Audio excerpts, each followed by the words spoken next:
Graça e paz, irmãos e irmãs. Graça e paz a todos e todas. Um bom dia a todos nós em nome de Jesus. Nós nos alegramos nessa manhã pela graça do Senhor, que está sobre nós. Nós estamos começando hoje a nossa quarta aula. Graças a Deus, Deus tem cuidado de nós, Deus tem nos sustentado. E hoje estamos entrando na metade do nosso módulo 2, nosso módulo aí de Teologia Wesleyana.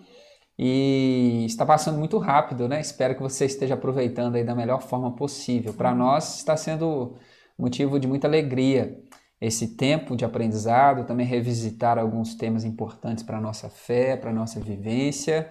E tem sido muito bom. Espero que realmente você esteja aproveitando muito. Como a gente tem feito, no link da descrição, desse vídeo, na descrição desse vídeo você vai encontrar um link que vai conduzir você para uma pasta online onde você vai encontrar o material de apoio, tem os slides dessa aula e tem também um texto muito importante que nós vamos falar dele daqui a pouco, que vai complementar um pouco do que nós vamos falar. Hoje o tema da nossa aula, como foi anunciado para você, é os meios de graça e resposta. Esse é o tema da nossa aula de hoje. Vale lembrar que na aula passada nós conversamos sobre a graça responsável, falando dessa dimensão da graça que está sobre nós, e essa graça que nos alcança, que nos impele, essa graça que realmente está sobre nós e nos chama a uma resposta positiva. E hoje nós vamos então conversar um pouquinho sobre a forma prática de nós respondermos essa graça. É um tema muito importante para a nossa fé, para a nossa tradição cristã. Eu espero que seja um tempo maravilhoso. E hoje também nós temos uma novidade maravilhosa, porque nós teremos uma professora especial. Então a Leide hoje vai ministrar a aula e eu vou ficar aqui só no apoio técnico, e ela vai ministrar esse conteúdo para nós hoje, tá? Então nós vamos orar por ela e com certeza Deus falará conosco. Deus já falou muito ao coração dela e eu creio que ela tem um conteúdo maravilhoso para nós. Então eu queria convidar você a um tempo de oração, queria convidar você a fechar os seus olhos e nós vamos orar pela vida da Leide, porque ela vai conduzir a nossa aula nessa manhã. Então eu queria convidar você a fechar os seus olhos aí onde você está e nós vamos orar, em nome de Jesus. Pai, nós te agradecemos, nós te bendizemos, ó Deus, nesta manhã por esta oportunidade que o Senhor nos dá, de que mesmo em tempos de pandemia, nós podemos estar aqui estudando, nos capacitando de forma online. Obrigado por essas ferramentas, ó Deus, maravilhosas que o Senhor tem dado para nós. Nesta manhã também, em especial, nós oramos pela vida da Leide, porque ela estará ministrando para nós o conteúdo e que o Senhor, ó Deus, fale conosco de uma maneira poderosa, porque tenho certeza que o Senhor já falou com ela e creio que será um tempo muito bom na presença do Senhor. Então, Deus, abençoe ela, guarda, enche ela, Pai, da tua graça, do teu favor, em nome de Jesus. Amém. Amém. Espere um instante e a gente já começa em nome de Jesus.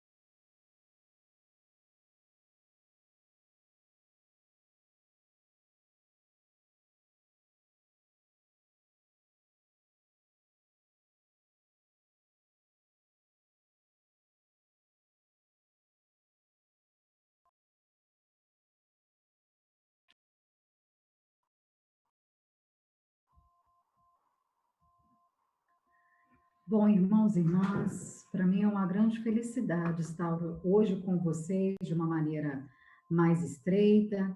Nós hoje vamos discutir sobre os meios de graça e resposta. A teologia wesleyana e a história wesleyana é uma parte da cristandade que eu gosto muito, é uma parte da história cristã que eu particularmente gosto muito, talvez também por causa da minha formação, porque eu sou historiadora. Enfim, amo estudar a história do metodismo, amo estudar a essência do movimento metodista. Para mim, ele é mais do que emblemático, ele é oportuno para os dias atuais. E os meios de graça e resposta que nós estudaremos hoje é uma das temáticas mais práticas da teologia wesleyana. Então, nós vamos ter a graça de Deus de estudar esse tema hoje. Só um instante. Bom, o que são meios de graça e resposta? O que seria isso? Bom, nós aprendemos, de acordo com Wesley, que são meios, são exercícios que capacitam e nutrem a vida de santificação no caminho da salvação. Domingo passado nós aprendemos com o nosso pastor que dentro da teologia metodista, nós não concebemos a salvação como uma porta de entrada, mas sim como um caminho, um processo no qual eu estou sendo desenvolvido. Eu recebo a justificação, eu recebo o perdão de Deus, só que a minha caminhada cristã não se encerra ali. O processo de salvação, ele deve ser contínuo. Então, os meios de graça se tratam desses exercícios, que ao longo desse processo de discipulado, vão remodelando as nossas práticas, as nossas falas, os nossos comportamentos, ou seja, do ponto de partida desse início, da justificação, que é o caminho da salvação, eu não sou a mesma pessoa, mas eu vou sendo paulatinamente transformado. E Deus, né, de acordo com a teologia wesleyana, ele nos dá meios, ele mesmo providencia meios pelos quais nós podemos desenvolver a nossa salvação. Habilitar a nossa vida cristã para um crescimento progressivo. Nós entendemos que a graça, de acordo com a teologia wesleyana, é um processo de cura e não apenas uma mudança jurídica. O que vem a ser isso? A partir do momento que você aceitou Jesus como Senhor e Salvador, nós temos a prática de dizer, olha, fui perdoado. Sim, isso é uma sentença jurídica. Nós fomos inocentados do nosso pecado e daquilo que outrora fizemos, aquilo que nós representamos. No entanto, a teologia wesleyana ela vai para além. A graça, ela é um selo de perdão de Deus, sim, ou seja, uma sentença jurídica, mas ela é um processo de cura, pelo qual nós estamos sendo tratados das nossas mazelas, dos nossos comportamentos. E você há de convir comigo que quem dera, se quando nós aceitássemos a Jesus, todas as nossas práticas e mazelas fossem findadas ali. Não, muito pelo contrário. O apóstolo Paulo, ele diz, olha, eu prossigo para o alvo, para o bem, para o prêmio da soberana vocação de Deus, mas o bem que eu gostaria de fazer, eu não faço. E às vezes ainda me pego fazendo o mal que eu não gostaria de fazer. Por quê? Porque ele está nesse processo progressivo de cura espiritual dessa graça. Conforme nós aprendemos em Filipenses capítulo 2, do versículo 12 a 13, são formas pelos quais o texto fala que os cristãos podem desenvolver a salvação. Ou seja, eu quero que, por favor, vocês não confundam. A graça, ela é um esforço total de Deus. É um investimento total de Deus. É Deus que quis se aproximar a nós, juntamente de nós, através do seu amor, através daquilo que ele é. Todo o esforço é dele. No entanto, cabe a nós, conforme o texto de Filipenses e conforme a tradição wesleyana, nós nos desenvolvermos nesse aspecto salvífico para nos tornarmos cada vez mais semelhantes a Cristo, nosso Salvador, e cada vez menos parecidos com a nossa natureza humana.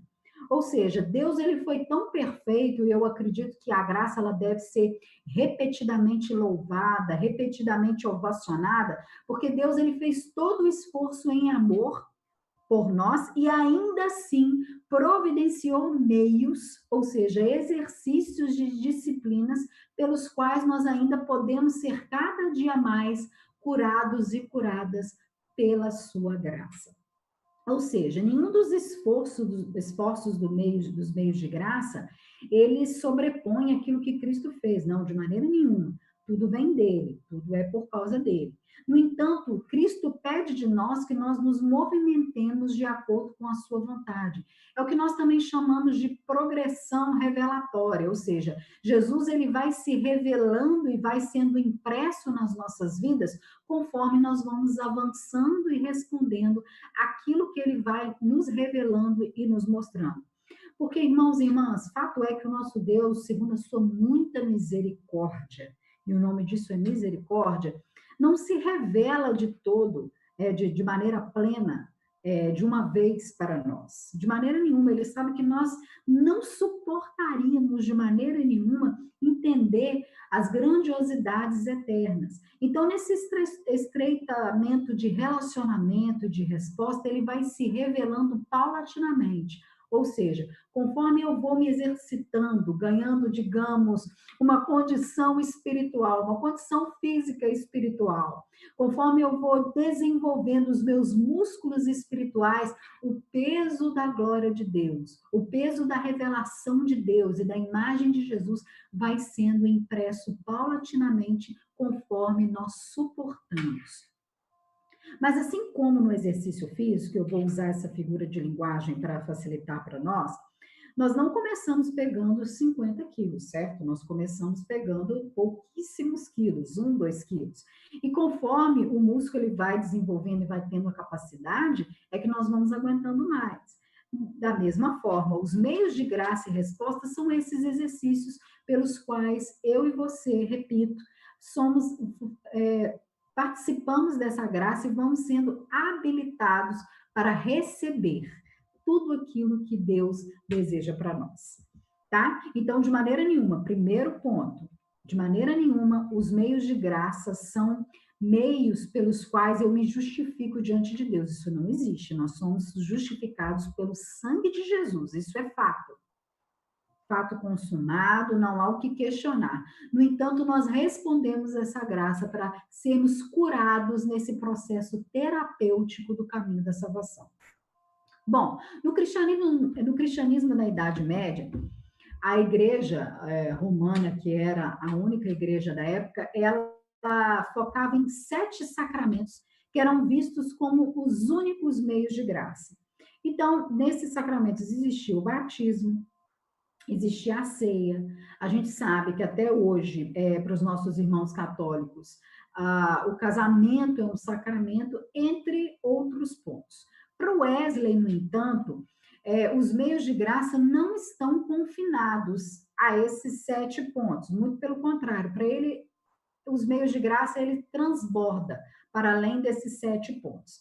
Então, Wesley, ele rejeitou o fato que os meios de graça, ou ritos sacramentais, por exemplo, como a ceia e o batismo, são suficientemente eficazes, estão na responsabilidade do receptor, ou seja, basta com que eu participe da ceia e seja batizado, pronto, já participei dos meios de graça, estou salvo, não compete a mim mais exercício nenhum, porque Deus já fez tudo.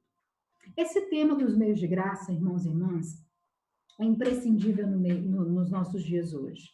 Porque as pessoas elas têm entendido mal o que vem a ser a graça na nossa vida. Muitas pessoas elas tratam a graça como um processo momentâneo, como um processo que acontece naquele momento e ponto. E isso tem tornado os nossos crentes, aqueles que se denominam cristãos e cristãs, pessoas adoecidas e pessoas infantilizadas. E mais, pessoas irresponsáveis, que não trazem para a sua vida e para o seu contexto a graça e a palavra do Senhor. Por isso que nós temos, às vezes, pessoas nas nossas comunidades de fé, que se você olhasse o dia que ela disse que aceitou Jesus e hoje, ela não teve crescimento nenhum, porque ela não se responsabiliza por aquilo que Deus pede dela. Ela não tem uma progressão de conhecimento. Digamos que ela se torna uma pessoa com uma anomalia espiritual. Ela acha que participar da ceia e ter sido batizado é suficiente. Certa feita aconteceu uma coisa muito interessante conosco numa das igrejas que nós pastoreamos aí pelo Brasil afora, que um rapaz, ele faltou ao culto de ceia porque ele foi para uma festa, ele foi para um evento aí, lá, Deus sabe como ele se comportou, e ele nos ligou desesperado porque ele perdeu a ceia, porque ele precisava de tomar a ceia do Senhor.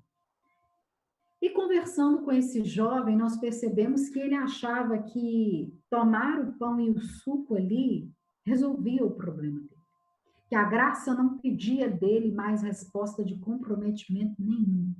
E ele ficava afoito quando acontecia dele perder a ceia, porque na verdade ele confiava muito no símbolo. Sim, nós vamos perceber que participação da ceia é um dos meios de graça muito importantes postos por Wesley, postos pela palavra de Deus. No entanto, nós não podemos de maneira nenhuma confiar que só aquele momento, só aquele símbolo é suficiente para poder apagar de nós tudo, não pede de nós mais nada, nenhum tipo mais de exercício de esforço. Isso tem transformado os nossos irmãos e irmãs em pessoas extremamente infantis. Elas participam do batismo, elas participam da ceia do Senhor, mas em momento nenhum elas têm progressão no desenvolvimento da sua salvação. E elas participam da mesa do Senhor doentes e permanecem doentes, porque não desfrutam de todo o processo, de toda a beleza, de todos os meios que a graça de Deus pode nos dar.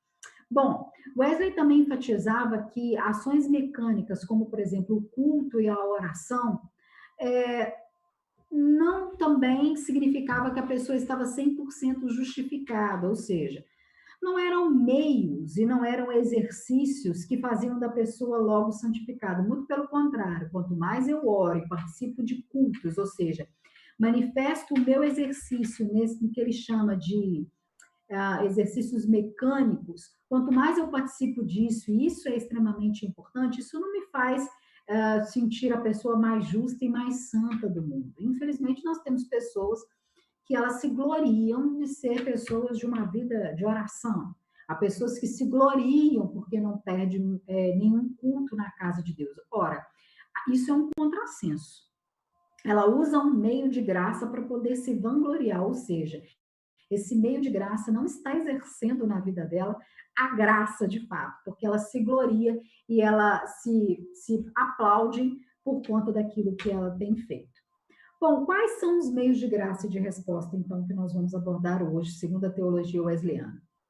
Bom, o primeiro passo é a ceia do Senhor. Aí você fala, Leide, mas você acabou de falar que a ceia do Senhor, ela não é suficiente. Bom, a ceia do Senhor, irmãos e irmãs, não é que ela não é suficiente. A ceia é uma participação, é uma graça que nós temos, eu não tenho outra palavra para traduzir, onde nós comemoramos o sacrifício de Cristo Jesus. Aí você fala, comemorar um sacrifício? Sim.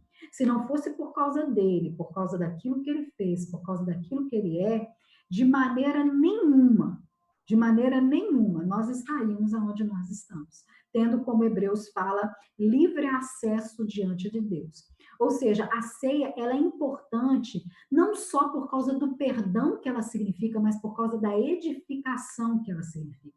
Todas as vezes que naquele momento que nós estamos juntos ali, e juntos é muito importante, como nós trataremos mais à frente, com aquele pão e com aquele suco nas mãos, trazendo à nossa memória aquilo que Cristo fez para nós, isso traz para nós não apenas o símbolo do perdão, mas um Deus que investe em nós o teu Espírito Santo e que põe em nós condição de sermos pessoas totalmente diferentes a partir daquele momento.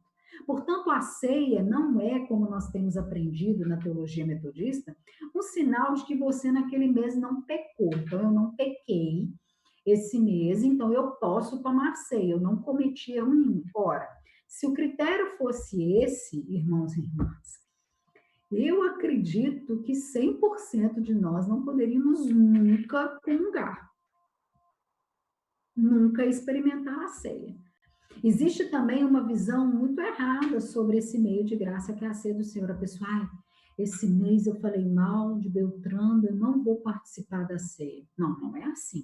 Você tem que caminhar rumo à mesa do Senhor, crendo que eu pequei, Mas eu confio no seu perdão, mas eu confio mais ainda na unção terapêutica de Deus que me ajuda a sair dessa condição de uma pessoa intrigueira, fofoqueira, uma pessoa maliciosa, maledicente e me tornar a cada vez mais uma pessoa melhor. Ou seja, a ceia é um meio de graça muito importante, porque ela traz para nós essa dimensão daquilo que Cristo é e daquilo que nós somos. E mais, qual que é o meu alvo? Qual que é o meu padrão de vida? Ora, o meu padrão de vida é Cristo Jesus. Por isso que Wesley acreditava que essa edificação ela não é instantânea, mas ela é desenvolvida na relação contínua. Por isso, meu irmão e minha irmã, em momento nenhum da sua vida, se você pode, se prive de participar da Santa Ceia do Senhor em comunhão com seus irmãos e as suas irmãs. Não se sinta culpado diante dessa ceia e indigno de forma que eu não participarei. Não, muito pelo contrário, se sinta culpado e se sinta indigno porque você é isso o tempo inteiro.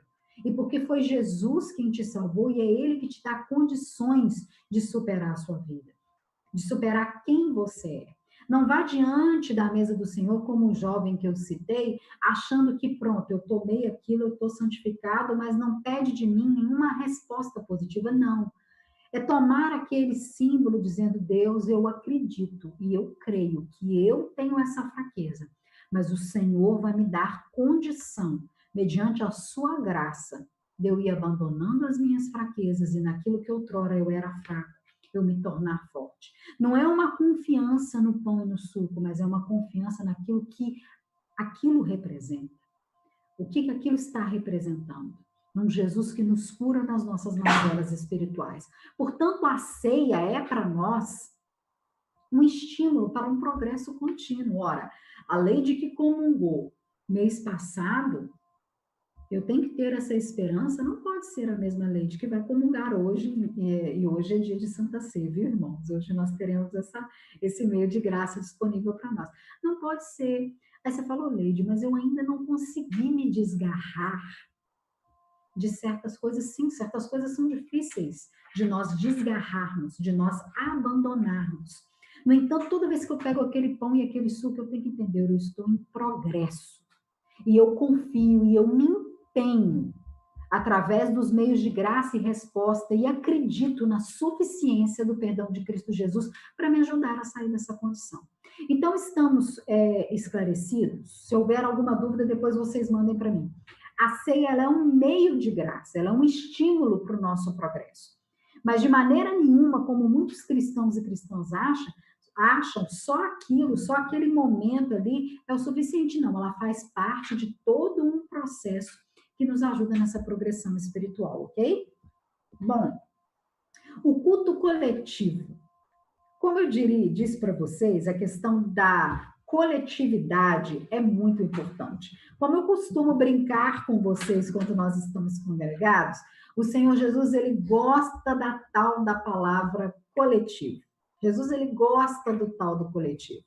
Não é à toa que o Senhor Jesus, ao vir ao mundo, enquanto Cristo e Salvador, ele escolheu 12 pessoas para caminhar com ele. Ora, Jesus era filho de Deus, encarnado, o rei da glória, o eterno. Ele não precisava de 12 pessoas em volta dele para ele poder fazer com que o reino aconteça, não. Mas o cristianismo, ele é um cristianismo participativo.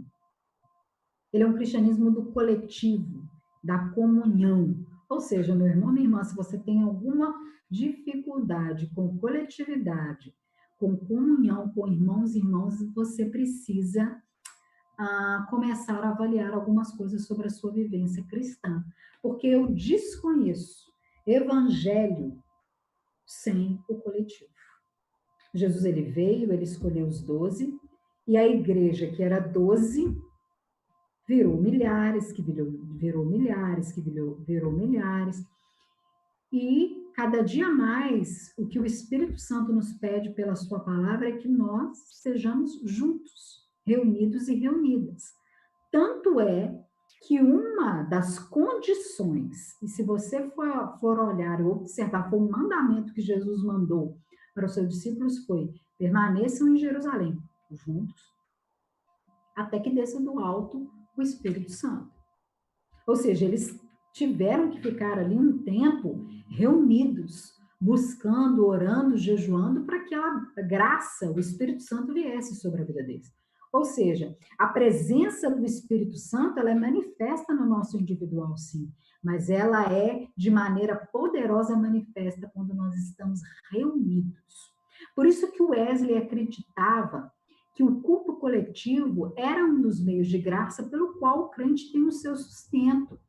O culto do qual nós participamos proporciona para nós uma nutrição espiritual. Quando nós estamos congregados, reunidos, juntos ali, ouvindo a palavra do Senhor, partilhando desse pão espiritual, nós estamos nutrindo o nosso espírito daquela palavra e daquela comunhão, daquela unção diferenciada para nós darmos conta da nossa vida.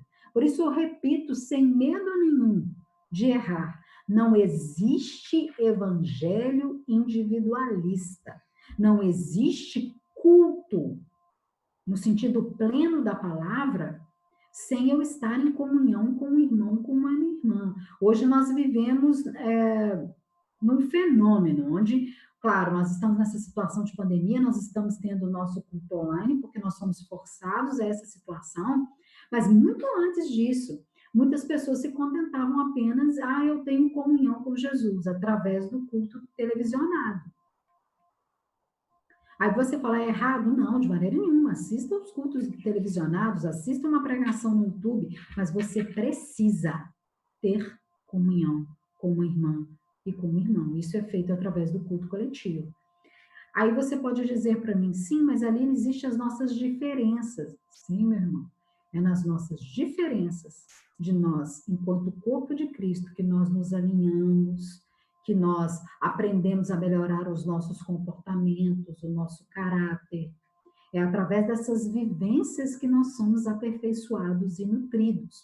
Às vezes, no culto, um irmão e uma irmã, ele dá uma palavra de testemunho que, para mim, é crucial naquele momento. E o Espírito Santo, ele usa a vida do pastor, do ministério de louvor, ou seja, ele usa todos os meios de graça para edificar a minha espiritualidade. Mas entenda que o culto coletivo ele é indispensável para a vida do cristão e da cristã. Não é à toa que em Hebreus fala, olha, de maneira nenhuma, não façam igual a alguns que deixam de congregar. Jamais. O culto coletivo é um meio de graça e de desenvolvimento espiritual. Um outro aspecto muito interessante é a respeito do lecionário bíblico.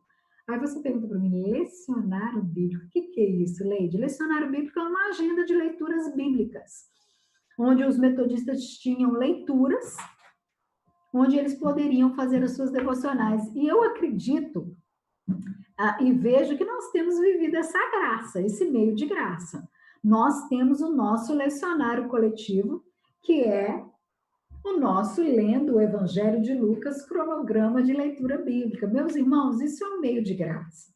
Nós mesmos separados, nas nossas casas, temos lido coletivamente a Bíblia, ou seja, nós temos nos desenvolvido por meio de graças privados e por meio de graças coletivos, e mais, nós ainda dispomos de uma graça maior, que é ter a oportunidade de ouvir irmãos e irmãs compartilharem daquilo que o Espírito Santo tem falado no seu coração através dos nossos podcasts. O Wesley acreditava muito que o lecionário era uma forma de um ganho espiritual muito grande, uma leitura comunitária orientada, onde todos e todas, lendo os mesmos textos, participando da mesma leitura, desse mesmo meio de graça, era desenvolvido espiritualmente e podiam se ajudar mutuamente, como nós temos feito, nós temos desfrutado desse meio de graça. Se você, meu irmão, minha irmã, no meio desse caminho desistiu, né? Abandonou essa agenda de leitura, pegue de novo o seu papel, continue aonde nós estamos, ouça os podcasts, porque é um meio de graça para o desenvolvimento da sua salvação. Uma pessoa que fala alguma coisa através daquele texto bíblico que eu li hoje, pode ser crucial e libertador para a minha vida. O lecionário é um meio de graça. Bom, um outro ponto que o Wesley colocava como meio de graça eram os hinos. E essa parte é muito interessante. O Wesley, ele acreditava que os hinos eram mais do que uma expressão de adoração. Era uma forma de instrução e de fé que capacitam para o discipulado. Ou seja, veja bem, é muito mais fácil, teoricamente, cognitivamente, uma pessoa decorar o que uma música diz do que, de repente, um texto complexo. De fato, a música, ela tem uma capacidade de imprimir conceitos, frases, vocabulários muito grandes na vida de uma pessoa, até mais do que, às vezes, uma pregação. De fato, nós gravamos muito mais uma canção do que estritamente aquilo que foi pregado. E o Wesley, ele entendia isso. Nossa, a música, ela é mais do que uma expressão de adoração. Ela é uma maneira de instruir os fiéis na capacitação do discipulado. Por isso, e aqui eu vou fazer uma observação, aquilo que nós ouvimos é muito importante. Não é porque a música tem o selo de gospel que ela contém um doutrinamento, um elemento de fé bíblico e teológico saudável. Nós temos que muito mais do que preocupar se a música ela é mais agitada, mais lenta, nós temos muito mais que atentar para aquilo que nós estamos cantando.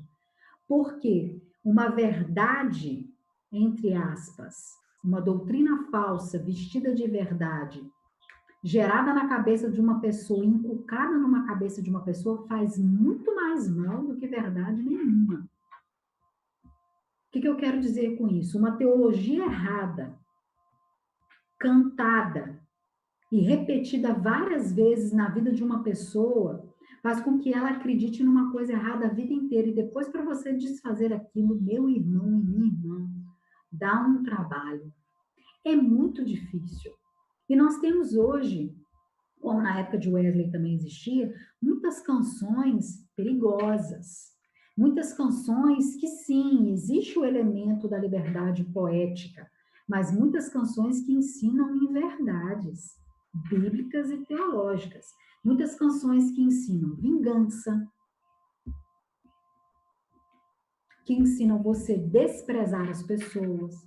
Um outro aspecto muito ovacionado nas nossas canções e que deve preocupar as nossas comunidades de fé é a questão do eu. As nossas canções são muito individualizadas. Eu vou vencer, eu vou conquistar, eu vou alcançar. Aí você fala, isso é errado? Não, mas isso incute e reforça na nossa mente que a dimensão espiritual é feita na base do eu, o que é um engano. Porque o desenvolvimento espiritual, como temos visto, é feito na dimensão do nós. Por isso o eu, meu irmão, não pode ser desagregado do nós. Por isso, essa questão da enologia, dos hinos, era uma preocupação muito grande de Wesley. Porque ele percebia que se o hino tivesse um aspecto bíblico e teológico errado, mal explicado, uma pessoa poderia guiar a sua vida através daquilo dali, como nós temos visto que procede hoje ainda.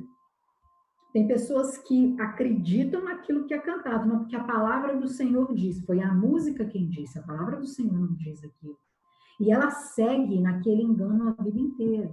Por isso o Wesley ele tinha essa preocupação, olha, o hino é um meio de graça, aquele momento de louvor e adoração que nós temos nas nossas comunidades de fé, é um meio de graça, não é à toa que é um momento tão especial, que é um momento ímpar.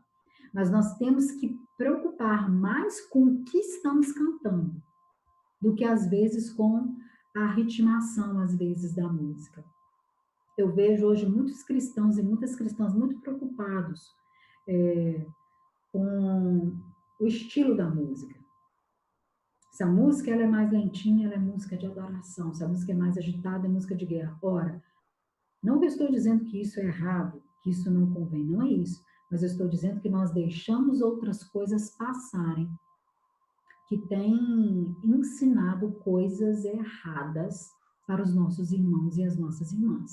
Por isso que na época de Wesley ele era extremamente criterioso a um nível grande, ele não deixava que a comunidade aprendesse um hino sem antes ele fazer uma avaliação da questão teológica do hino. Aí você fala, Leide, você acha que hoje nós deveríamos recorrer a isso? Não. Eu acredito que você, meu irmão, minha irmã, você tem uma vida de oração, de leitura da palavra, se comunga, se congrega, se deixa se discipular pelo seu líder espiritual, tem total condição de julgar aquilo que você anda cantando e tem total condição de perceber se aquilo é benéfico ou não. Uma outra coisa que o Wesley também rejeitava era os hinos serem muito complexos. Ou seja, se não dá para a comunidade cantar, não canta. Por quê? Porque aquele momento de comunhão ali não era um momento apenas para a comunidade ouvir, mas era para a comunidade participar. A questão da música, ela tem uma tônica comunitária e participativa muito importante dentro da teologia wesleyana. Um outro aspecto de meio de graça muito importante são os sermões, aliás. Para Wesley, o sermão era mais do que uma simples comunicação daquilo que Cristo era, daquilo que Cristo fez, mas ele era uma oportunidade para o crescimento à semelhança de Cristo. Ou seja, quando um pregador ou uma pregadora está ali com a palavra de Deus na mão, de acordo com a teologia wesleyana, nós temos que trazer à nossa mente que aquela palavra, ela é poderosa suficientemente para mudar a nossa vida. E que aquela revelação posta no coração daquele homem ou daquela mulher comunica comunica o que Cristo é, comunica o que Cristo fez, mas para além disso, me faz pensar em coisas das quais eu posso crescer e desenvolver a nossa fé, a minha fé. Portanto, quando a palavra de Deus é pregada, ela deve ser agarrada com um extremo zelo. Por isso nós pedimos, às vezes, para as distrações serem cortadas, porque aquele momento ali, além de nós crermos que é um momento de batalha espiritual muito grande, é um momento onde uma simples frase pode fazer uma crente atentar para um aspecto da sua vida que outrora ele não havia atentado, e abandonar uma prática, abandonar um comportamento e crescer e desenvolver na sua salvação. E hoje nós temos uma oportunidade ainda muito mais ímpar com relação a esse meio de graça que no passado. Que é o quê? As nossas pregações hoje são gravadas, gente. Eu tenho a oportunidade de não só comer daquela palavra espiritual naquele momento, como ruminá-la, que é um termo que nós temos usado na nossa comunidade de fé, ouvi-la várias vezes. Por quê? Porque eu entendo que aquilo dali me capacita no meu crescimento espiritual. Outra questão que nós já colocamos, mas é uma questão repetida na teologia wesleyana, por isso vou repetir, é o apoio comunitário. Wesley acreditava que esse apoio comunitário deveria extrapolar os ambientes de culto formal.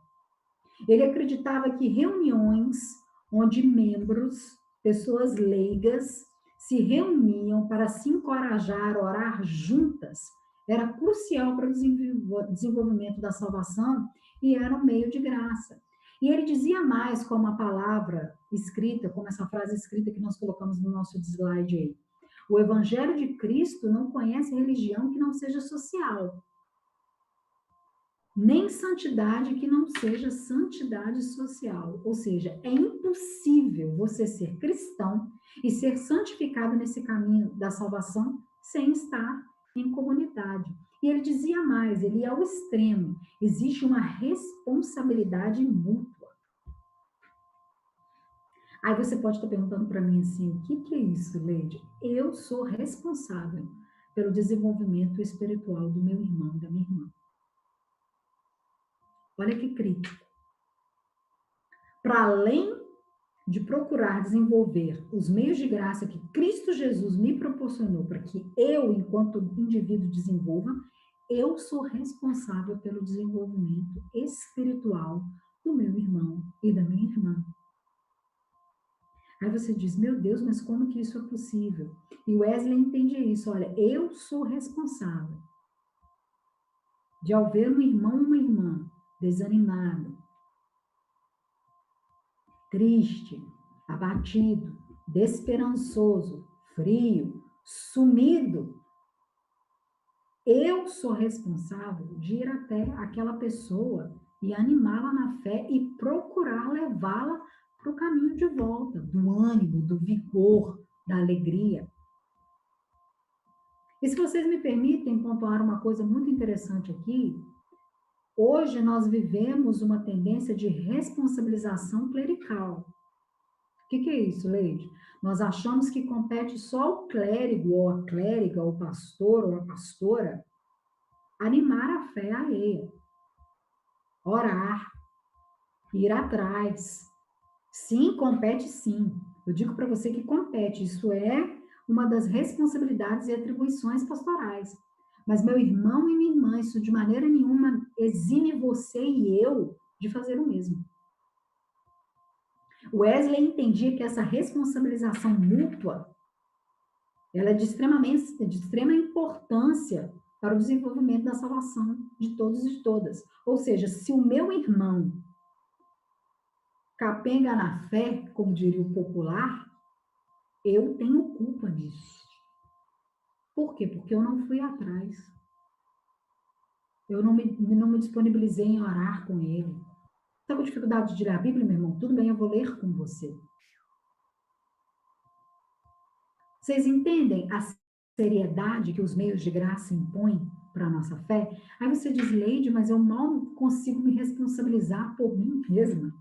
Que dirá por uma outra pessoa. Só que quando eu me responsabilizo por alguém, automaticamente, se é que eu posso tirar uma coisa, um benefício disso, eu sou beneficiada. Porque quando eu falo, quando eu animo, o Espírito Santo exorta aquela pessoa e me exorta também, e nós criamos laços de comunhão. E por isso que o Wesley incentivava o que ele chamava de grupos de responsabilização, que era o quê? Grupos, sociedades, bens, classes, que hoje talvez nós poderíamos entender que são as nossas células, as tão populares células.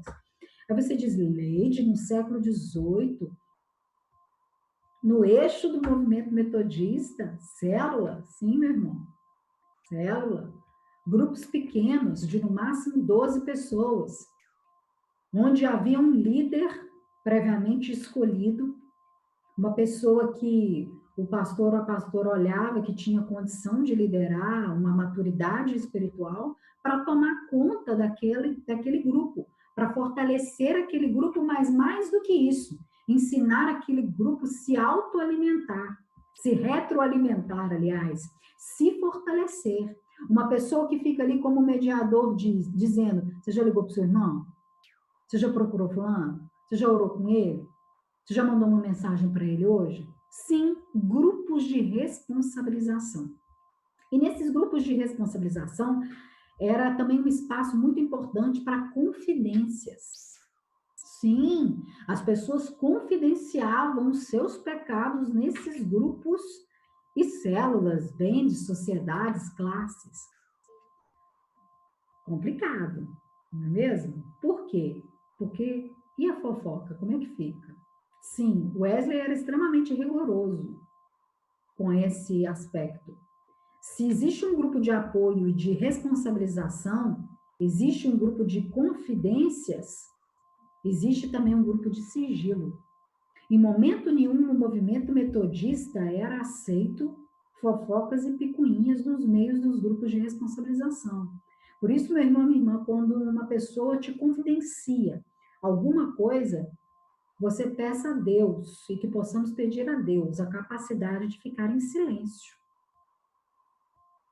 De ficar em silêncio. E de não passar à frente a intimidade, a mazela daquela pessoa.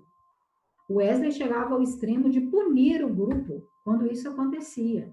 De tamanha gravidade que ele enxergava esse tipo de comportamento. E hoje nós percebemos que muitas pessoas têm resistência de ter amizades mais estreitas dentro das comunidades de fé por causa disso, medo de fofoca. Porque se eu confidencio a uma pessoa a minha fraqueza, o que que ela vai fazer? Na primeira esquina que ela encontrar uma outra pessoa da igreja, ela vai contar daquela fraqueza minha. E Wesley fala, não, a responsabilização mútua pede sigilo. Se você não tem condição, de repente, uma pessoa te confidenciou alguma coisa e você não tem condição de ajudá-la, de orientá-la, o máximo que você pode ir é através de um líder espiritual, no caso o pastor, mas a pastora, que também tem um compromisso da confidência, pedir orientação para você ajudar aquele irmão e aquela irmã. Mas de maneira nenhuma espalhar aquela mazela ou aquela dificuldade que aquele irmão ou irmã tem. Por quê? Porque eu sou responsável por ele. Porque se eu conto para outras pessoas e exponho meu irmão ou minha irmã, eu estou pecando contra ele, e isso é uma tônica grave. Porque a Bíblia diz, aquilo que você não quer que façam com você, de maneira nenhuma faça com alguém. Ninguém gosta de ter a vida exposta. Por isso, não expõe a vida de ninguém, mas se responsabilize pela vida de um irmão e de uma irmã. Ok? Bom, para Wesley, esses grupos eram uma maneira de se ter uma resposta teológica prática para a vivência cristã. Ou seja, eu ouço a palavra lá na igreja, eu percebo o Espírito Santo falando no meu coração, aí eu vou para o pequeno grupo. Chega lá, eu falo, olha, eu entendi através da palavra pregada, tal e tal coisa, mas eu tenho aquela dificuldade, e o grupo ali se ajuda em oração e leitura da palavra, em ânimo, para que aquela pessoa consiga vencer aquela dificuldade. É uma maneira de trazer para a prática a palavra pregada. Ou seja, é até uma maneira de autoexortação. De repente, uma pessoa falar, eu não concordei com tal tônica da pregação, porque eu não acho que é bem assim, e uma outra pessoa vê, meu irmão, mas em Cristo Jesus eu sou obrigada a te dizer, você está errado. Ou, não, você entendeu mal, deixa eu te explicar o que realmente foi dito. Então, é uma maneira muito prática da vivência cristã, esses pequenos grupos e essas bênçãos. E como eu disse para você, funcionavam através de pequenos grupos de no máximo 12 pessoas lideradas por uma pessoa considerada madura. Um outro meio de graça muito praticado pelos metodistas era o que eles chamavam de festa do amor. Eu não sei se aqui em Santa Luzia, em algum momento da história da igreja, vocês tiveram a oportunidade de participar dessa celebração, mas é uma celebração muito bonita. Eu já tive a oportunidade de participar. Ela é geralmente acontecia em certas datas do ano. Às vezes a comunidade escolhia mais para o final do ano, mais para o princípio do ano, isso é flexível. Nos primeiros grupos metodistas eram feitos geralmente no ano novo, começou mensalmente, trimestralmente, depois passou apenas para a véspera do ano novo. E o que era isso? Era uma celebração comunitária com pão e água, 2 elementos simples, que celebravam o amor e a graça de Deus. Era um culto de testemunho, onde as pessoas poderiam contar aquilo que a graça de Deus fez na vida delas. Onde as pessoas tinham a oportunidade de dizer, olha, aquilo que Deus fez na minha vida, quem eu fui, quem eu sou, e assim fortalecer outros irmãos e outras irmãs naquele culto. Era feito, igual eu acabei de falar, nas vésperas de Ano Novo. E no Ano Novo, no dia 1º, existia uma outra festa, que era a renovação do pacto. Aí você fala, Leide, o que é isso? Também já participei, irmãos, é um culto lindo. Que é o quê? É um culto de renovação do compromisso com Deus. Ou seja, no dia 31, os metodistas se reuniam para celebrar aquilo que a graça de Deus e os meios de graça fizeram nas suas vidas. As bênçãos que eles receberam nos seus grupos, um irmão que foi crucial na mudança da vida, né, da pessoa, enfim, eles compartilhavam e celebravam. No dia 1º, eles faziam uma renovação de pacto de compromisso com Deus, e eles destacavam certos pontos da vivência da fé, ou seja, todos os anos, isso que nós fazemos aqui através do nosso fundamento, era novamente trazido à baila nesse culto para que os irmãos lembrassem do seu compromisso com Deus. E nesse culto havia o reconhecimento das falhas, a afirmação da fidelidade do perdão de Deus e a renovação dos compromissos. Ou seja, é um culto extremamente emblemático, porque nós vemos que muitos metodistas e metodistas hoje, que até se vangloriam muito de serem metodistas, não conhecem o metodismo. E não conhecem das suas obrigações enquanto metodistas e cristãos e cristãs. Então, um culto desse era uma iniciativa de não deixar morrer esses ideais, essas visões, esses alvos. Se a pessoa não quisesse, de repente, participar ou cumprir, era de responsabilidade dela. Mas o Wesley entendia que era um meio de graça, por quê? Porque trazia à memória de novo o nosso compromisso com Deus, o nosso pacto com Deus. Um outro aspecto entendido por Wesley como meios de graça eram as regras gerais. Eram pontos e ênfases, como acabei de falar, que eram constantemente lembrados. Isso nas bens, nos grupos comunitários, nos das festas do amor, nos cultos de renovação do pacto, que era o quê? Um cristão e uma cristã, um metodista e uma metodista deveria sempre frisar que eu devo evitar o pecado, fazer o bem e atender às ordenanças de Deus. Lei de evitar o pecado? Sim, evitar o pecado. Lembre-se da tônica de Jesus, orai para que vocês não pequeis. A gente deve orar para a gente não pecar. E a gente deve mais cumprir a tônica do apóstolo Paulo, fugir da aparência do mal. Se aquilo aparenta mal, você já foge. Evitar de toda forma e zelosamente se esforçar para evitar pecar. Por quê? Porque o pecado, irmãos e irmãs, é a única coisa que separa a gente de Deus. É a única coisa que pode separar. Lembra daquele texto do apóstolo Paulo? Nem a morte, nem a vida, nem os anjos, nem principados, nem as coisas do presente, nem as coisas do porvir, e nós enchemos a nossa boca falando sim, isso é uma verdade. Mas se eu vivo uma vida de pecado, uma vida fundada no pecado, isso me afasta de Deus, não porque Deus se afastou de mim, mas porque eu me afastei dele. Por isso, zelosamente, os metodistas eram incitados, olha, evita o pecado. Se esse negócio te faz pecar, você foge dele. Você foge dele. Fazer o bem constantemente, porque não basta evitar o pecado. É necessário, é um termo que nós usamos aqui no Brasil, na Igreja Metodista Brasileira, zelosamente fazer o bem, ou seja, ter zelo em sempre procurar fazer o bem e fazer o bem sem essa tendência retributiva. Eu faço bem porque é meu compromisso. Eu não faço bem porque espero bem receber. Ok? Outra coisa, atender a todas as ordenanças de Deus. Aí você fala assim, como que isso é possível? Ora, se eu frequento o culto e recebo uma palavra orientativa, se eu estou em comunhão constante com meus irmãos e minhas irmãs, partilhando de palavras, partilhando de orações, de informações, de conhecimento, eu vou a cada dia mais aprendendo o que são as ordenanças de Deus. E automaticamente eu tenho que passar a atendê-las.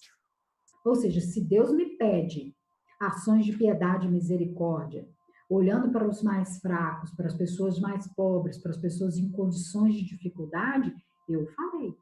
Se Deus me pede para ter paciência com aqueles que o apóstolo Paulo chama de débeis na fé, ou seja, as pessoas que são fracas na fé e ainda engatinham nas questões elementares de fé, eu tenho que ser. Porque também um cristão maduro e madura sabe reconhecer de que, se eu caminhei mais um pouquinho do que o outro irmão, eu tenho que ter paciência com ele, não julgá-lo. Essa é uma ordenança de Deus. Ora, essas regras gerais não eram meios de se obter favor de Deus, não. Porque eu cumpro farisaicamente todos os elementos do que pede as regras gerais bonitinho e por isso eu tenho favor de Deus. Não, isso é farisaísmo. Isso é uma tônica farisaica, como diria a palavra do fariseu e do publicano. Ó Deus, muito obrigado porque eu não sou esse publicano pecador que vivo de espoliar a vida alheia, porque afinal de contas eu sou muito justo. A tônica não é essa. Muito pelo contrário. Essas regras gerais visam sempre trazer à minha memória que se eu não atentar para isso e não contar com a graça de Deus para me ajudar a viver isso, eu fracasso. E eu não chego perto do alvo qual eu tenho que é parecer com aquele em quem me chamou, que é Cristo Jesus. O nosso padrão, irmãos e irmãs, sempre é Jesus, ok? Exercícios privados. O que seriam isso? São meios pelos quais, no nosso particular, nós podemos promover o nosso desenvolvimento de fé e de salvação. Que é o quê? Gente, leitura da palavra. Leitura da palavra. Se vocês me permitem, eu vou expor um desapontamento particular meu e de Felipe, que é: nós nunca tivemos uma geração de evangélicos protestantes tão crus em Bíblia. Pessoas que não se dispõem a ler, de pegar o texto cru, texto pelo texto, e ler. Nós nunca tivemos, talvez. Bom, não direi nunca tivemos, porque ainda sou jovem, vamos dizer assim. Mas eu nos últimos anos, tenho visto isso piorar. As pessoas, elas vão para o YouTube e ouvem uma palavra de uma pessoa que eu não sei quem é, que eu não sei de onde saiu, submissa a quem, que prega a Bíblia. Eu pego aquela verdade para mim, mas eu não tenho o exercício de eu mesma ler o texto para julgar. Epa, isso aqui não. Uma imagem muito forte que a Bíblia tem são os crentes de Bereia. O apóstolo Paulo está lá pregando. Eles estão lá, conferindo. Nós temos que buscar a nossa autonomia. Você fala assim, autonomia não é independência. Nós dependemos da leitura comunitária, da liderança pastoral, mas eu tenho que buscar a minha autonomia. Por quê? Porque em momentos quando eu estou sozinha, ouvindo alguma coisa, eu tenho que saber julgar todas as coisas e reter aquilo que é bom. E como que eu faço isso? Lendo, meu irmão, minha irmã. Lendo. Leia o texto puro. Ah, mas eu tenho uma dificuldade de ler. Todo ser humano tem dificuldade de ler. Quem gosta, quem fala que gosta de ler, porque passou anos lendo e tornou de um exercício, de um esforço, um prazer. Ler é muito difícil. Ler é um exercício de mente, é trabalho, é esforço. Por isso que tem crianças que leem, né? Começam a ler, você dá um texto para ela ler, ele fala, eu estou cansado, ele está cansado, porque cansa. Tem gente que acha que fulano só está lendo. Não, meu irmão, ele está trabalhando a mente enquanto lê. É muito necessário nós lermos as escrituras. E isso é um meio de graça. Por quê? Porque olha que maravilha, eu tenho ela acessível na minha mãozinha aqui, ó. Um livrinho levinho, bonitinho, que eu posso carregar para todo lado. E ainda tem um outro meio de graça. Posso falar um meio de graça moderno? Deixa eu conjecturar. Eu nem preciso levar a Bíblia mais, eu levo aqui, ó, no app. Não há desculpas para nós não exercitarmos esse meio de graça. Existem facilitadores muito grandes para nós lermos a palavra. E escolaridade, tempo e dificuldade, me perdoe, mas não são desculpas. Eu conheço pessoas com nível de escolaridade pequeno, que trabalham muito, mas que têm um conhecimento da palavra de Deus, que dá gosto de sentar e ouvir essa pessoa falar. Não porque ela tem versículos decorados, mas porque ela tem uma experiência com essa palavra. E são pessoas que você olha e fala, poxa, eu gostaria de ter uma vivência espiritual semelhante a essa pessoa. Felipe e eu conhecemos uma senhora em São Paulo. Gente, que prazer era ouvir aquela senhora. Porque ela era uma senhora muito simples, mas de um conhecimento bíblico e de intimidade com Deus, que você sair da casa dela, você só poderia, aliás, sair da casa dela animado, porque não tinha como você sair de outro jeito. E uma vida muito difícil, uma pobreza muito grande, mas uma fé e um conhecimento. E ela falava, olha, eu procuro sempre ler a palavra de Deus. Ler, meu irmão e minha irmã. Aí você fala, Leide, mas é muito difícil. É por isso que nós estamos aqui, para ajudar você através do nosso lecionário. Você tem noção que você está terminando de ler um evangelho? E não doeu? E não foi difícil? E não tomou do seu tempo? E não demora você ler o Evangelho de Lucas e Atos dos Apóstolos? Serão 2 livros. Leia, sente, leia. Se não souber, pergunte. Nós estamos aqui para te servir. Mas não abra mão desse momento, desse meio de graça. Não haverá desculpas para o nosso tempo, não. Para o nosso tempo não haverá. Uma outra fonte é a oração. Irmãos, a oração ela é indispensável. Nós temos visto no Evangelho de Lucas, nessa caminhada, que Jesus orava, e orava, e orava, e orava de novo. E era filho de Deus. O que Jesus não conhecia da eternidade? Mas ele sabia que enquanto preso nessa condição humana, ai dele se não fizesse esse exercício. E o Wesley incitava os metodistas constantemente, vocês precisam orar. É necessário orar. E o que é orar? Por que eu vou dizer o que é orar? Porque eu acredito que talvez algumas pessoas, por mais que tenham uma longa caminhada na igreja, às vezes tenham dificuldade com isso, porque certa feita eu ouvi uma moça de longa data na igreja, aliás, uma senhora, uma jovem senhora, dizendo que ela descobriu, depois de 20 anos que ela congregava, que ela poderia dizer para Deus qualquer coisa na oração. E aquilo me incomodou demais. Falei, como assim? Depois de 20 anos ela me descobre um negócio desse. Orar, meus irmãos, é falar com Deus sobre os seus filhos, sobre as suas dificuldades. É pedir orientação, sabedoria. É pedir a Deus revelação da palavra. É pedir o Espírito Santo, porque como nós aprendemos numa pregação de domingo com o nosso pastor, aquele que bate, será, né? A porta será aberta, aquele que pede, recebe. Se vocês sendo maus, sabem dar boas coisas aos seus filhos, que dirá o nosso Pai Celestial não dará o Espírito Santo a vocês? O Espírito Santo é uma dádiva de Deus muito grande e que nós a recebemos através do nosso relacionamento com Deus, que é gerado no nosso quarto de oração. Não tem como ter vivência com o Espírito Santo, entenda, ele é uma pessoa. Cara, e eu falo cara não no sentido monetário, mas é uma pessoa importante, da qual nós precisamos nos aproximar e nós o fazemos através da oração.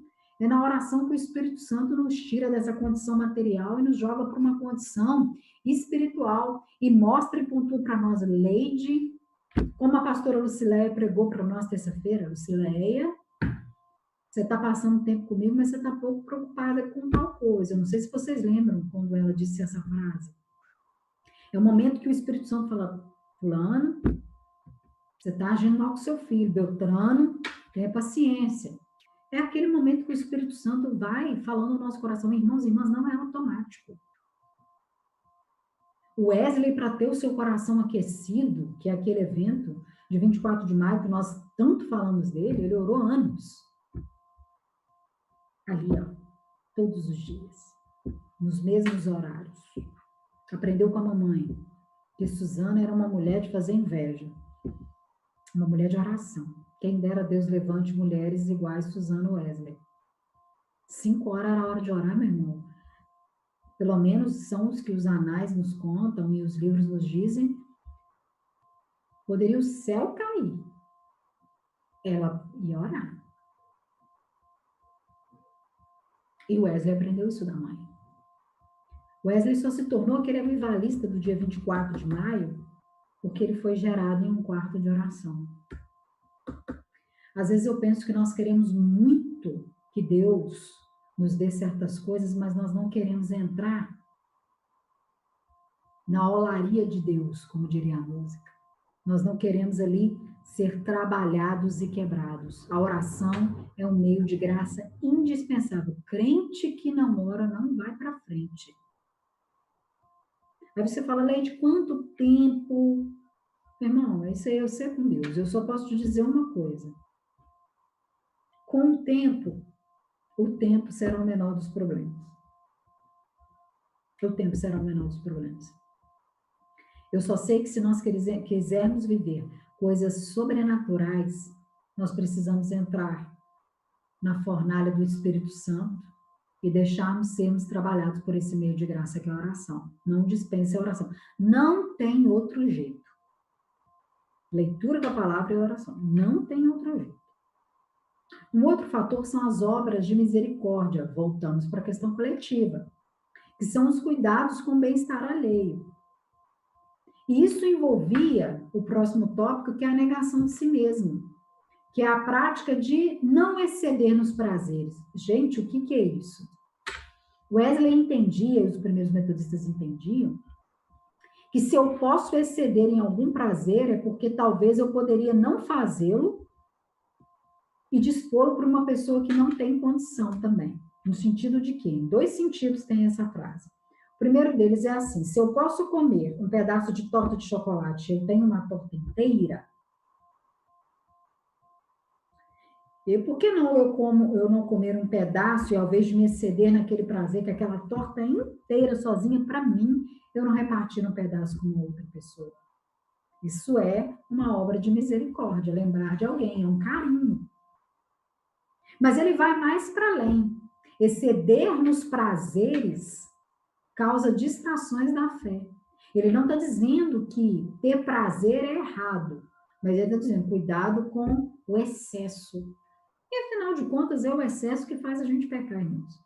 Comer não é errado, mas comer demais é. Estou errada, não é verdade?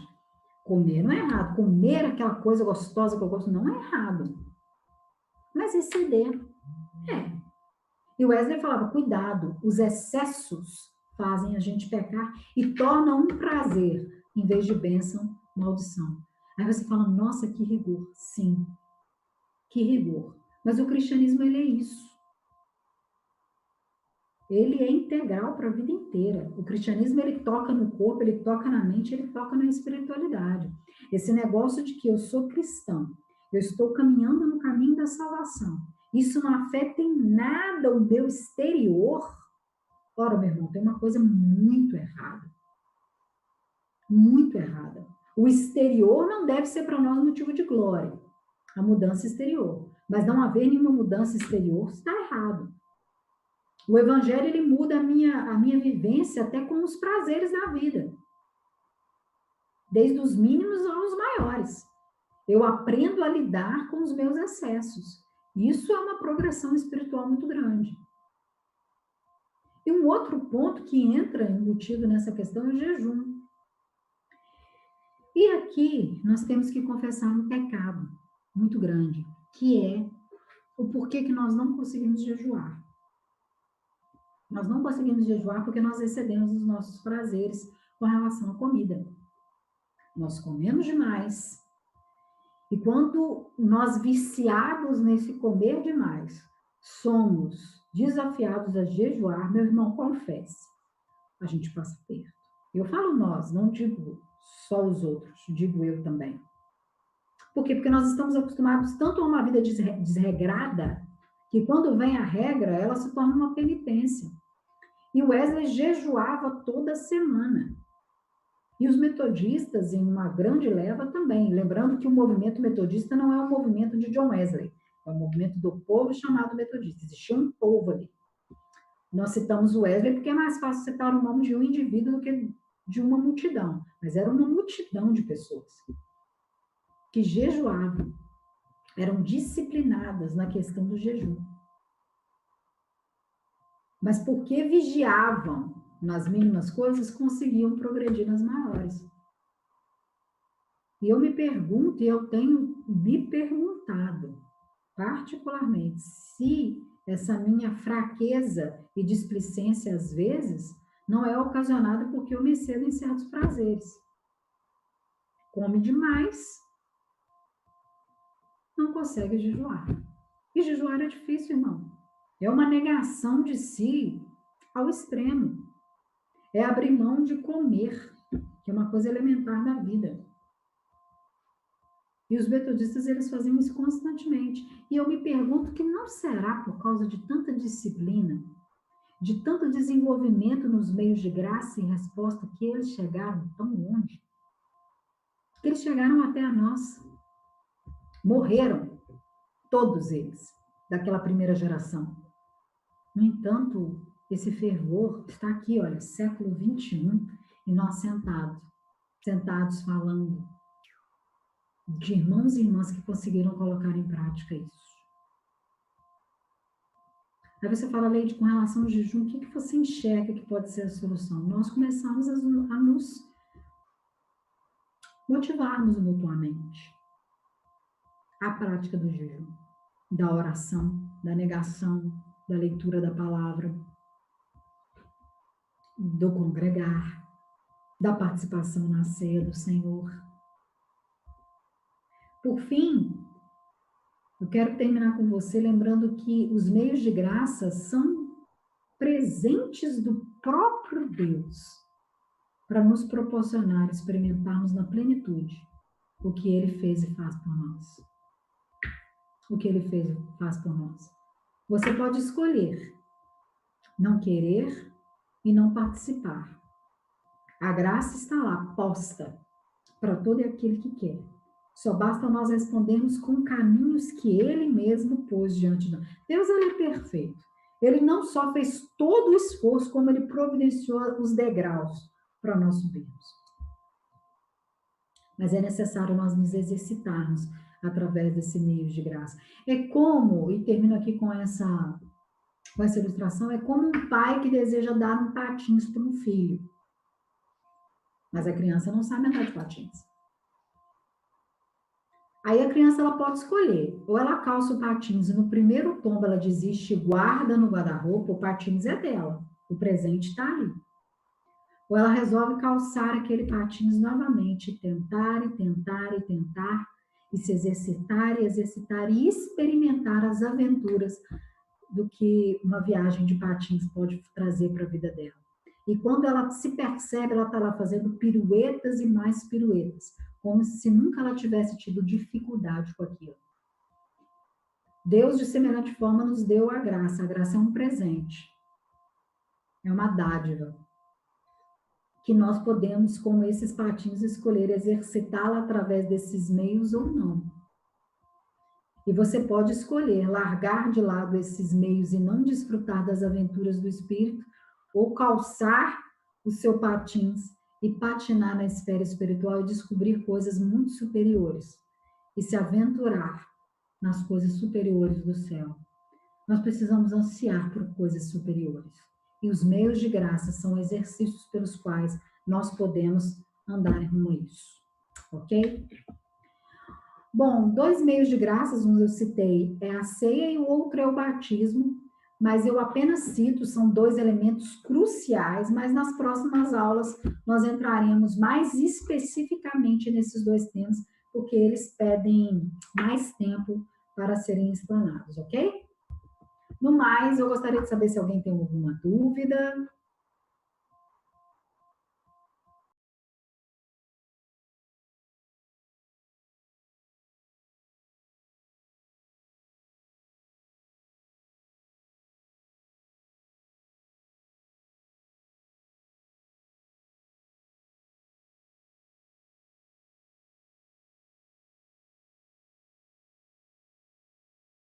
Saber se alguém tem alguma dúvida, deseja compartilhar alguma coisa conosco.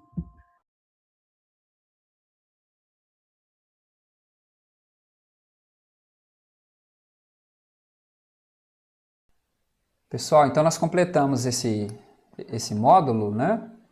Aliás, desculpe, essa aula hoje, falando um pouquinho sobre essa situação, a respeito dessa importância de nos darmos conta como a expressão que a Leide usou, né, de tantos presentes que Deus deu para nós, instrumentos de edificação, E nós temos então espaço para pergunta, para comentário. Se você tiver alguma questão que você queira colocar para nós, por favor, a gente tem um tempinho aí ainda.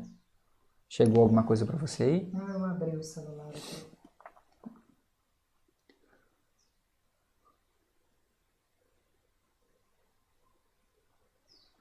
A Sônia está pedindo oração, eu imagino que é pelo pai dela, né? A mensagem ficou incompleta, no final a gente ora assim, tá, Sônia, pelo seu pai, 80 anos, que bênção, viu? Zazilmar ficou explicadinho. Que bênção, parece que não tem perguntas. Que bênção. Acho que é um tema muito importante para nós, né? A gente falar desses instrumentos que Deus dá para nós e da importância, né? Dessa nossa vivência comunitária, da oração, tantos meios importantes e meios pelos quais a gente tem que andar, né? De fato, irmãos e irmãs, às vezes falar assusta, né? Nossa, tantas coisas, mas são meios praticáveis. São meios dos quais nós devemos andar e procurar nos animar a andar. De repente você pode estar aí se sentindo culpada. Eu não pratico isso, eu não pratico aquilo, eu não pratico... Não é essa a ideia. A ideia é motivar você a praticar. É motivar você e você motivar outras pessoas a fazerem o mesmo. Se você tiver alguma dificuldade, chama um irmão, uma irmã aí, que você tem mais intimidade, e fala, vamos andar junto nos meios da graça? Você me ajuda, eu te ajudo. E caminhar no desenvolvimento da fé. Essa é a ideia. Amém. E como a Leide falou nesse último slide, nós teremos agora nas nossas próximas 2 aulas uma conversa muito importante sobre 2 temas centrais, que são até chamados de sacramentos, né?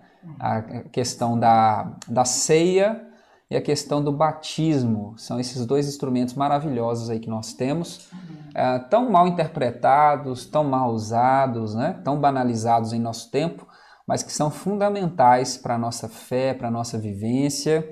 E eu espero que você tenha aí uma oportunidade maravilhosa também nos próximos encontros. E como foi falado, né, já é o 4, né? Aula 4. Gente, já é a aula 4. Nós estamos terminando o nosso 2º módulo, já estamos caminhando para o 3º. Nós estamos na metade da jornada. Quase na metade. Quase na metade. A aula 4 está encerrando. Então, semana que vem nós já vamos para a 5ª aula. 5ª aula. Então, se eu fosse você, né, revisitava aí os assuntos.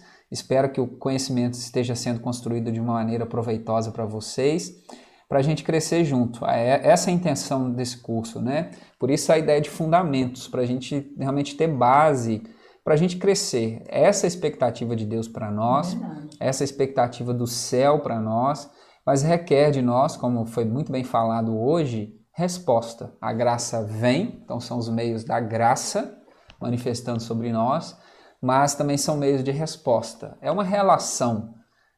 Wesley tinha uma expressão muito bonita chamada respiração espiritual. Ele via a vida cristã como uma respiração. Deus nos sopra sobre nós e nós expiramos. Então, quando nós inspiramos é quando recebemos de Deus o ar. Então, esse movimento, que é o primeiro movimento que nós fazemos fora do útero materno, né? É verdade. A gente inspira. E o último na nossa vida terrena é a expiração. Nessa metáfora de que o Espírito vem de Deus e volta para Deus. Então, é um termo muito bonito que a gente tem na nossa vivência, né? E nós vamos conversando um pouquinho. Bom, gente, nós não temos nenhuma pergunta, só agradecimento mesmo. A Nívia colocou uma expressão aqui interessante, bora patinar, né? Isso mesmo. Vamos patinar, gente, no espiritual. Vai ser divertido. Vamos aprendendo aí a nossa caminhada. E, pessoal, só agradecendo mesmo. Então, a gente agradece também a vocês pela partilha. E também agradecer a Leide. Realmente a aula foi maravilhosa. Ela é maravilhosa, né, gente? Diga-se de passagem, né? Diga-se de passagem. Eu que agradeço. Para mim, isso é um meio de graça. Compartilhar a palavra de Deus, para mim, é um meio de graça, é uma dádiva impagável. Ser e partilhar aquilo que Deus fez é um meio de graça, é um presente. Nem tenho muito o que expressar, né? Fica difícil expressar, mas é um meio de graça. Pregar a palavra é um meio de graça.